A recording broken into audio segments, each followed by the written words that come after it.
Geek Tank Radio on 98.1 The Max.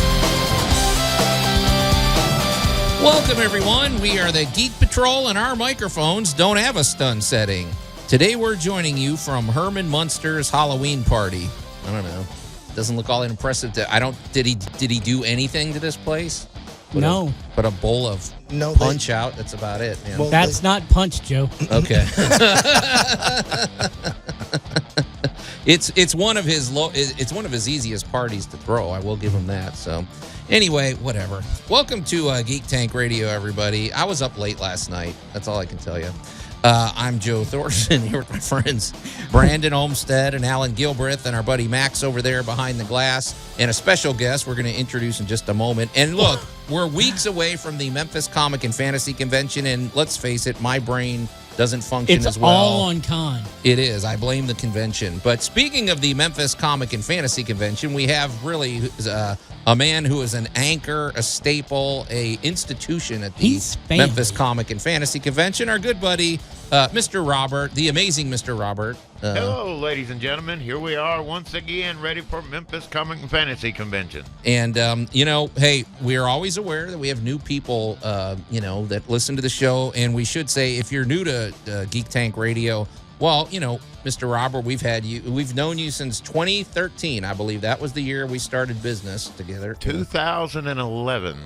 Sir. We met, yes. But I think you attended the first convention in 2000. We actually participated in 2013. Right, and ever since then, it's been a great friendship. You do a lot for people. I call you the Mother Teresa of West Memphis, and I mean that in the best way. You help a lot of people, and you don't make a big song and dance about it, but we love the work that you do, man. And, you always bring us something new. Oh, I appreciate it, and we try to create something different and what we call mind-blowing each year, and this year will be no different. Yep. So, you're a collector. That's your thing. I mean, we're way past that. Yeah, it's a collection of hoarding, maybe. So, I have my own terminology for him. Okay. And that is nostalgia curator. I think that's a good way to put it. So, yeah. Well, then the granddaughter says collector god, and I like it better, so. You're okay. That sounds pretentious, though. If there was a operating principle at the top of your business model, we should say, hey, you are really, you're a businessman. Your whole life you've owned construction companies. You've done a lot of work for yourself. Now you're more or less retiring from a lot of that work, and you're focusing on the daycare kids, antiquities, toys, and daycare kids, comic toys, and antiquities. I always mess up the name, but over there in West Memphis. But if there was something at the very top of the pyramid of your business model, it's karma, right? Definitely. If you Explain don't do something good, good things won't come to you. As long as you're out there and you try to help out and do what you think is right, then things that should be right will come your way. Yeah, and that's why we get these random phone calls from Mr. Robert or text, and you'll text us a picture of a hoard of comic books from like the 1941 or something that somebody found in a wall, or so that you come across things that nobody else does. Civil War memorabilia, things that nobody gets, and somehow it just sort of gravitates towards you. Actually, I had a little old lady with a grandson that was digging in an attic. They had just bought a house. And the other day they brought in and they said, Mr. Robert, I have a silver dollar. And I go, okay, what does it look like? They go, well, it's paper. And I go, really? Yeah. So sure enough, they unfold it, and lo and behold, yes, sir, it is a silver dollar. It is a Evolutionary War silver dollar. States it right on the note. The dollar bill is actually twice the size of currency today. I don't get. Wait, why is it a silver dollar? Because it states right on the note, U.S. funds, silver dollar. Okay, I mean, but it's worth $1 back then. Back then, it would have been. Back then, it would have been worth $1 worth of silver. Okay. Oh, so you might not get a dollar. You would get $1 worth of silver. Did people care about it as much back then? Because when we, back in the day, even in the early 60s, weren't like quarters and dimes made of silver? Well, yes, quarters, dimes, nickel. Dimes had mercury also. Yeah. But the thing about this note was that it predates the Civil War. Yeah. And you got that somehow. and it just walked in, and the person goes, "Can I get $1 for this?" And I kindly gave him a $20 bill and smiled away. Yeah, I think you got a pretty good bargain on that. Well, yes, sir. And the best part is it's going to be on display at the Memphis Comic Fantasy Convention because we will be giving it away. Well, let's talk about that, Brandon, because, I mean, that's what we're here for. We're weeks away, November 10th through 12th at the University of Memphis Holiday Inn coming up. We have a ton of programming that goes across all weekend, but the star of the show on Sunday is always Let's Make a Deal daycare style. Yeah. And that is when the amazing Mr. Robert and Squirt and AB and a handful of other people, including the amazing Mr. Oz. Yeah, the great and powerful Oz, the voice behind the curtain. They come together, and you guys give away between, $8,000 and $10,000 worth of cash and prizes? This year it's going to be around $10,000 due to the fact we came across a iconic childhood piece. We have the original, untouched, never been pinned, hung up in a marquee or anything, but we have the original Abbott and Costello Jack and the Beanstalk movie production poster. Nice. Wait a minute. Yes, sir. Even I know that's rare. $4,000. Holy smokes. And that's going to be one of the main items given away at the show. Because movie poster, all that stuff back in the day, because, we talk about insulation. People might have torn that stuff down and just use it to insulate your walls or just throw it out. Nobody thought to keep that stuff. No. So well, there was a nice little left. movie theater that did, and lo and behold, we was able to obtain some of the estate, including the first Dracula poster, Wolfman, and all the others. And they're all on exhibit in my shop.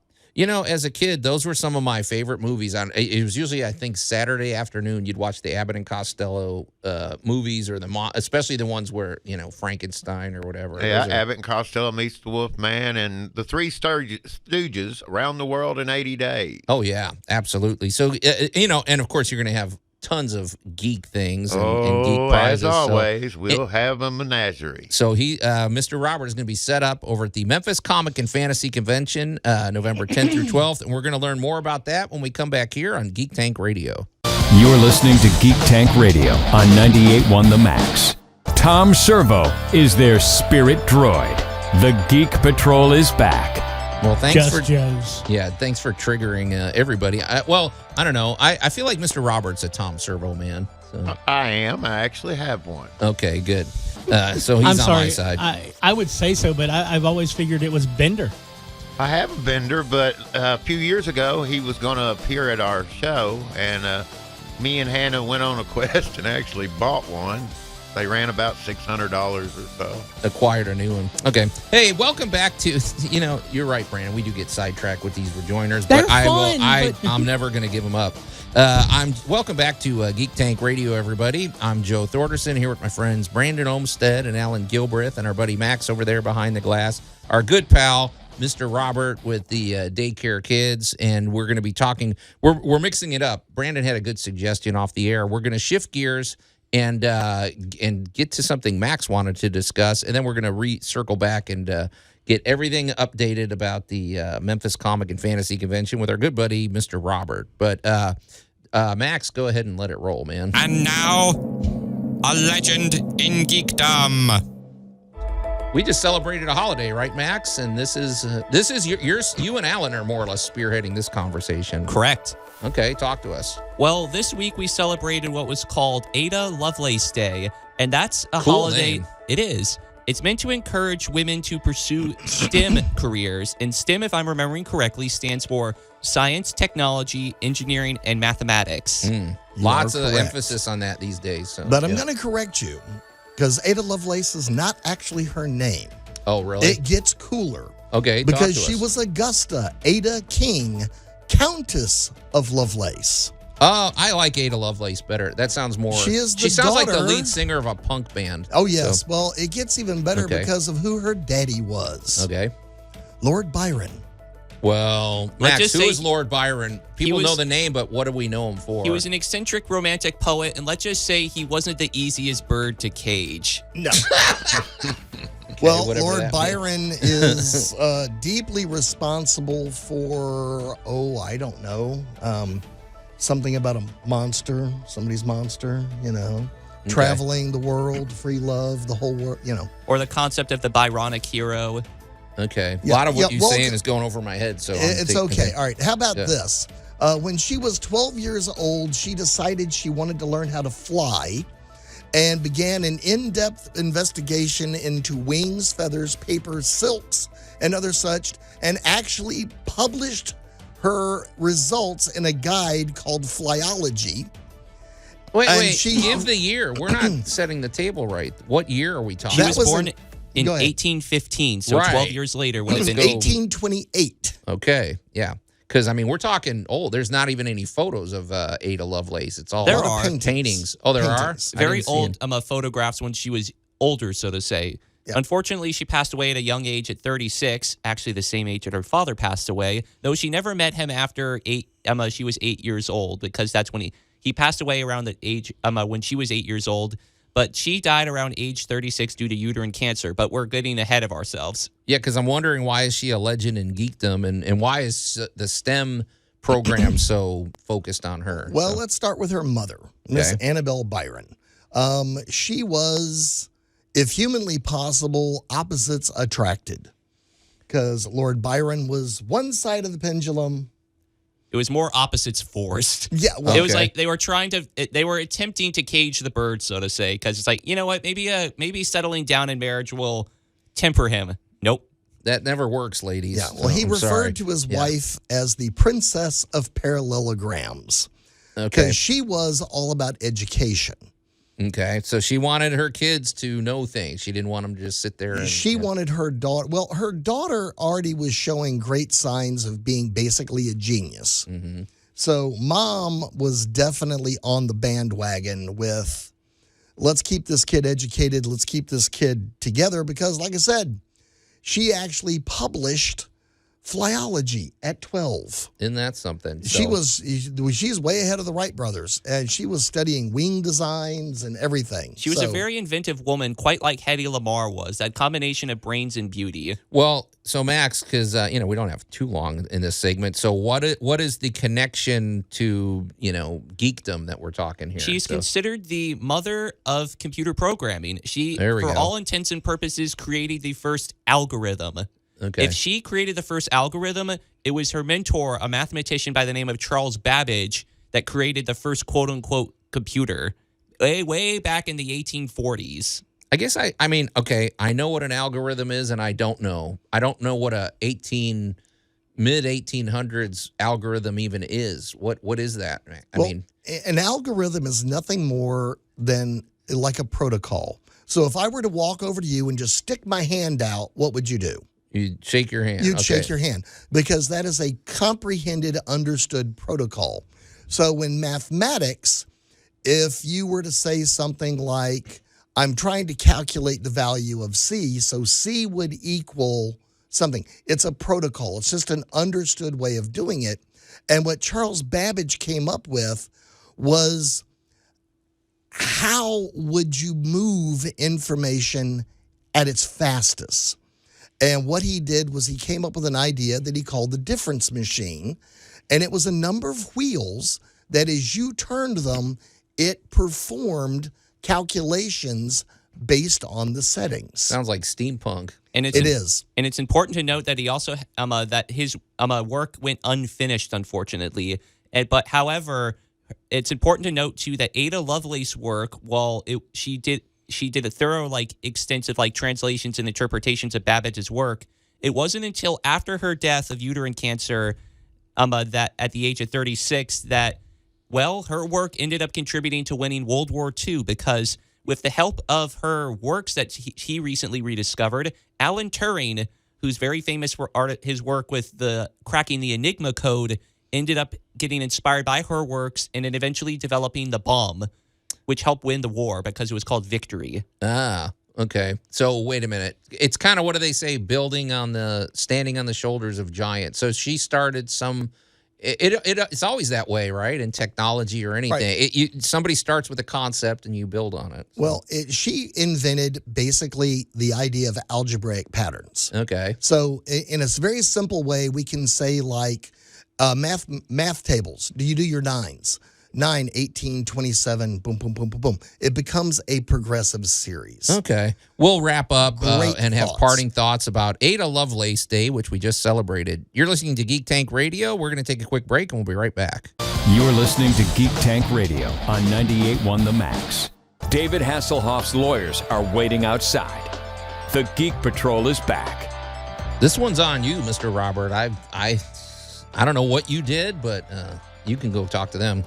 And Wow. Yeah, welcome back to Geek Tank Radio, everybody. I'm Joe Thorderson here with my friends Brandon Olmstead and Allan Gilbreth, our buddy Max over there behind the glass, and the stupefied Mr. Robert from the daycare kids. Empire is what I'm calling it. So, Stupefied. he looked a little flummoxed that David Hasselhoff would be after him. I don't know. Me. No, I just thought maybe extra security wouldn't be bad. Okay.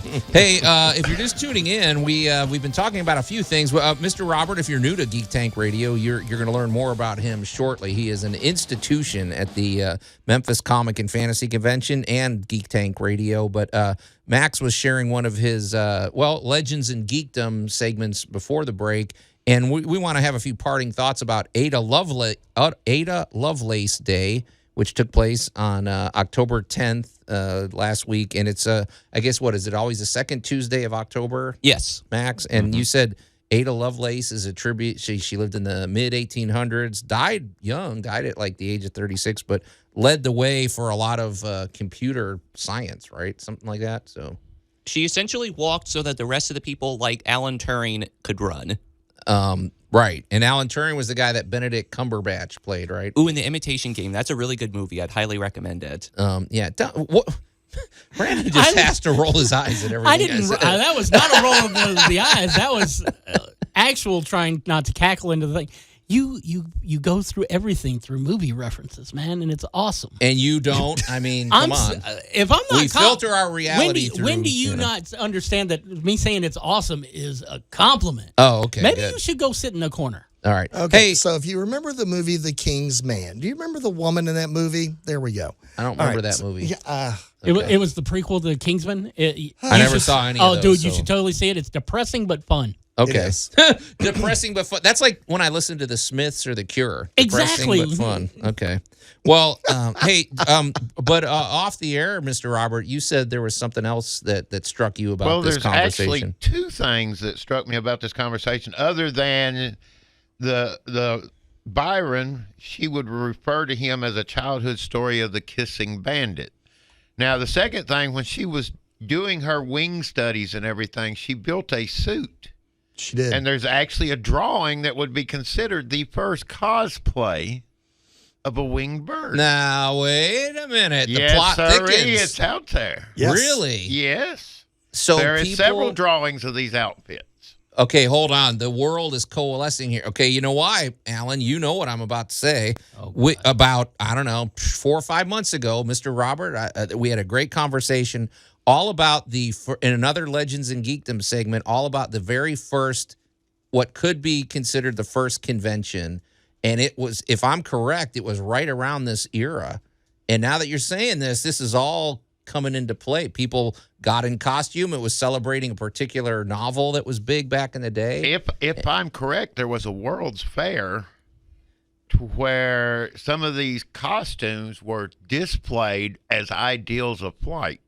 There you go. Isn't that something? These are, the 1800s would be a pretty interesting time. It probably smelled pretty bad because of sanitation, but Lack of regulations, though. now that you're saying this, if you could go back in time, I think I would go to the 1800s. Not a lot of That would be OSHA cool. stipulations to keep you from doing something. So And if you you wanted can to make a pretty suit, much eat anything. Yeah. if you wanted to make a suit and jump off a building, somebody was there to record it and record the results. However poorly they turned out. Well, that's exactly how they figured out the umbrella won't float you down.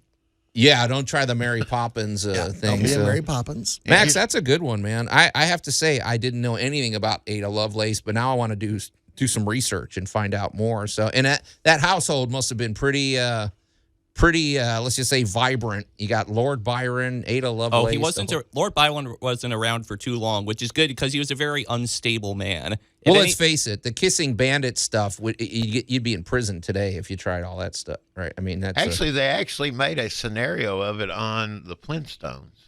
I'm trying to remember that episode. They did. The kissing bandit, because Wilma and them was hoping he would visit. And the kissing bandit looked like Fred, but it wasn't Fred. I do remember that episode. See, this is the kind of wealth of knowledge you'll get when you visit with Mr. Robert in Daycare Kids, Toys, and Antiquities. Comic Toys and Antiquities. Well, that was a good one, Max. Definitely a great Legends of Geekdom. We do have to shift gears back to our guest, though. So, hey, Mr. Robert, could you paint a picture of your store? You go right over the bridge from Memphis. You go to West Memphis, about 5 or 10 minutes, and you'll be there. I don't know. I've given up trying to describe your store. Okay. The other day, I was asked to make it in the simplest and intriguingest words I could come up with. And if you walked in my store, if ever once you dreamed of having a time machine, even thought about it, every step in my store will bring past memories from your childhood to your parents' childhood to your grandparents' childhood. And they all sit and wait to be awoken by every person that enters my store. So it's not just a museum or a curated massive collection. It's a kingdom of wonder that you'll just have to come see. Well, here's my that's a lot of big words you just used, but my observation, Mr. Robert, is you walk in and it's like, I'm going to move that Bozo the Clown doll, and I'm going to look past that Godzilla statue, and all of a sudden there's a lunchbox I used when I was in 3rd grade back in the 1970s, and you do the reverse. You don't put it up in a big spotlight on its own shelf where you can't miss it. You almost make it like a treasure hunt. And that's what's always fun. And that's why I'm in your store for 3 hours straight and can't leave. Well, we tell people all the time, even hidden within the store, just like the childhood game, there is a 15-inch tall Where's Waldo? And people come from all over the country. We've been visited by 15 countries. And they all come just to hunt for Waldo. We've had people stay in the store up to 6 hours and still not find him. But he's there, and he's found occasionally. Yeah. And there's other many hidden items like Buck Rogers pistols from the original Buster Crab to Roger Rabbit's gun to the first appearance of Bambi. Just got to tell me what you want to see.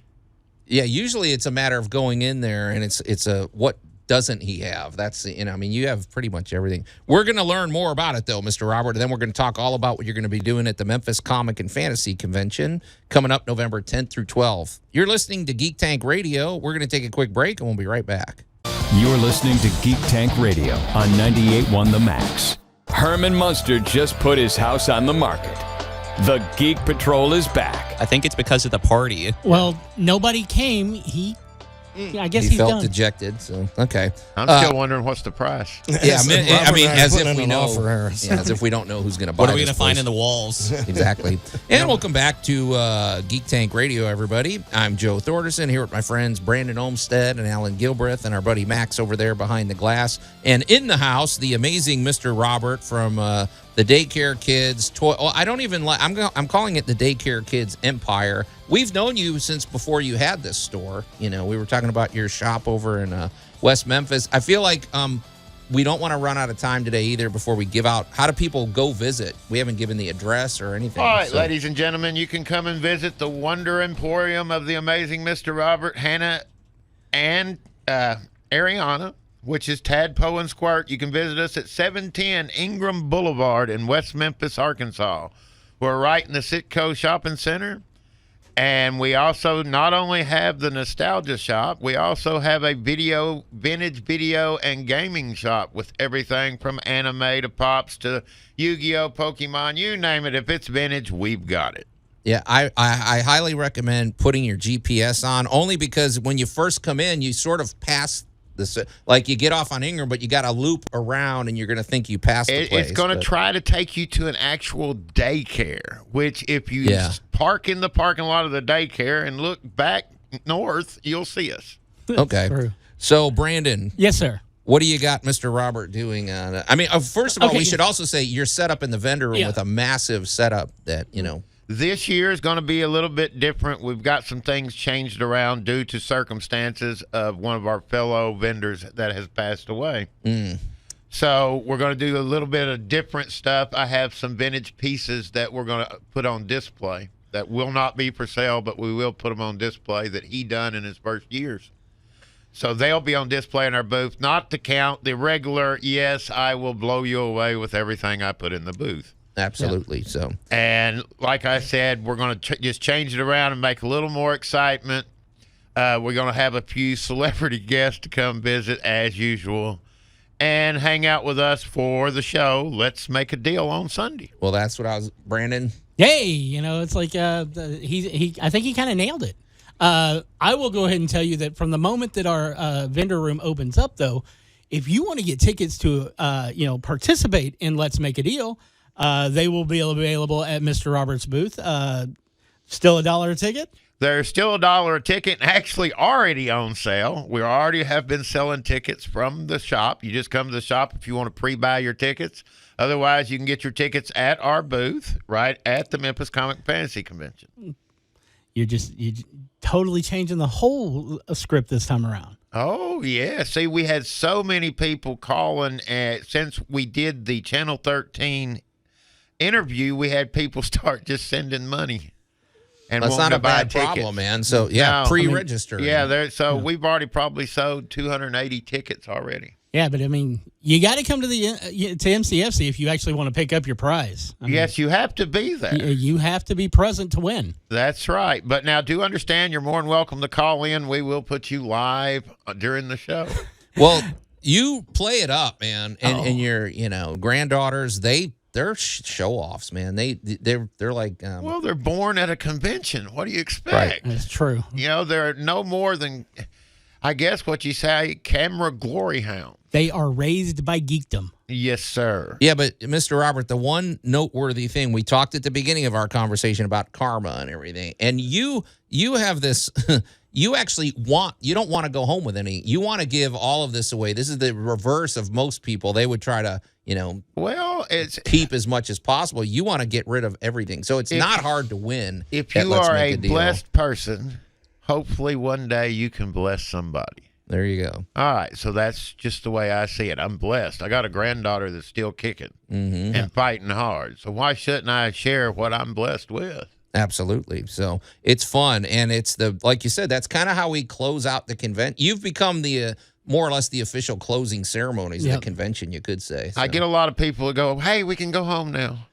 Yeah, and they're usually carrying armloads of stuff. So I hope so. Every year, it's going to be fun. So I always love the people who've come from out of town to come to the convention, and then you give them stuff where they have to basically buy more luggage in order to cart it home. Right. So we before we get out of here, we gotta just recap. We are at a new venue. We're at a bigger, better venue. We're very excited about it. We're at the University of Memphis Holiday Inn. We're gonna have a lot of students. I will say too, if you're a University of Memphis college student, all you have to do is show up at the door, bring your student ID, and you get a 25% discount on tickets. We are, however, we're partnering with 901 Tix this year. So the only difference is it's going to be cashless tickets at the door, which, most people do that anyway, but I just want to give them a heads up. You can still pay cash for vendors. Mr. Robert, you're a cash man. You like that. So don't worry. You can still pay with cash for most things, but tickets are cashless. It's November 10th through 12th, like we said, at the University of Memphis Holiday Inn. It's going to be a lot of fun. We have our celebrity guest, Jonah Ray, who's the host of Mystery Science Theater 3000. I can't wait for the Piranha Room. Oh, my goodness. That's going to be fun. We have a bigger ballroom to cut loose in, and we've got a whole array of artists that are showing up for that. It just keeps growing. I think eventually the Piranha Room is going to, infect the entire convention. Maybe it'll be its own event. You're going to have piranha dancers going through the game room. It's going to be insane. If you don't know what the Piranha Room is, at 8 o'clock, once the vendor room closes on Saturday night, It's a don't go anywhere. It's like a dance club featuring 80s and 90s Gothic music with artists doing live drawings and creating art on site, which is a really cool vibe under blacklight. It's fun. We had so many new people, and it was really satisfying to me last year to see, I mean, teenagers excited about music that I grew up with, man. It was cool. So I think the thing that got me was the fact that we were sharing the venue with a soccer convention, and they were like, hey, can we get a ticket for this? It's like, absolutely. So they were having a blast in there too. And, we don't really cross over that much when we do the con, but everybody loved the Piranha Room. Absolutely. So go to memphiscfc.com to learn more. It's going to be great. Mr. Robert, we're always appreciative of everything you do for us, man. We love you, brother. Anytime, sir. But one thing I don't love is that the show's over. We have no time left. Yeah, I don't know where it went. The clock waits for no one. So until next week, we are the Geek Patrol, and I am Joe Thorderson. I'm Allan Gilbreth. I'm Maximilian. And I'm the amazing Mr. Robert Sand. I'm Brandon Olmstead, ending the show by hoping that the algorithm will eventually push us to 2 hours.